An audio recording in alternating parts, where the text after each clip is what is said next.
Welcome to யஷ்விஷ் home. இன்றைக்கி நம்ம soya chilli எப்படி பண்ணுறதுன்னு பார்க்கலாம். ஒரு பாத்திரத்தில் தண்ணி ஊற்றி சூடு பண்ணிக்கலாம். சூடான தண்ணியில் சோயாவை போட்டு கழுவிக்கலாம்.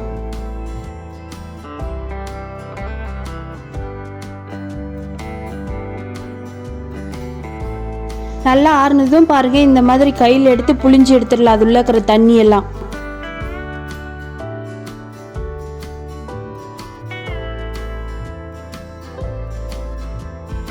இதே மாதிரி தண்ணி இல்லாமல் எல்லாமே எடுத்து வச்சிருக்கேன்.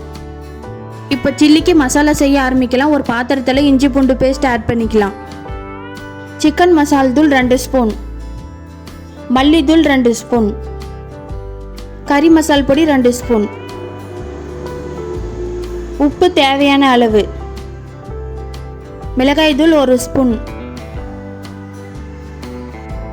ஒரு கொத்து கருவேப்பிலை இலை. இப்போ நம்ம தண்ணி இல்லாமல் எடுத்து வச்ச சோயாவை சேர்த்திக்கலாம்.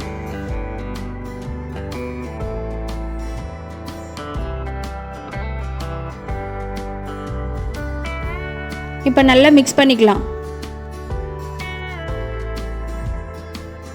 பாருங்க, இந்த அளவுக்கு நல்லா மிக்ஸ் பண்ணது 10 நிமிஷம் நல்லா ஊறட்டும். 10 நிமிஷம் நல்லா ஊறிச்சு. எண்ணெயில் போட்டு பொரிச்சு எடுத்துக்கலாம்.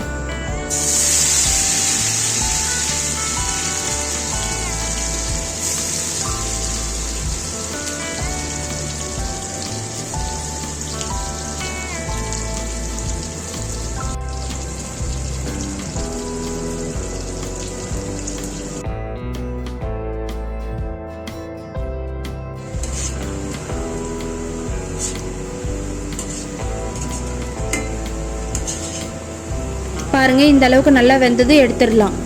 சுவையான சோயா சில்லி ரெடி. இந்த வீடியோ உங்களுக்கு பிடிச்சிருந்தா லைக் பண்ணுங்க, ஷேர் பண்ணுங்க, கமெண்ட் பண்ணுங்க, சப்ஸ்கிரைப் பண்ணுங்க, மறக்காம பெல் பட்டனை கிளிக் பண்ணிடுங்க. இன்னொரு வீடியோவில் சந்திக்கலாம். பாய்.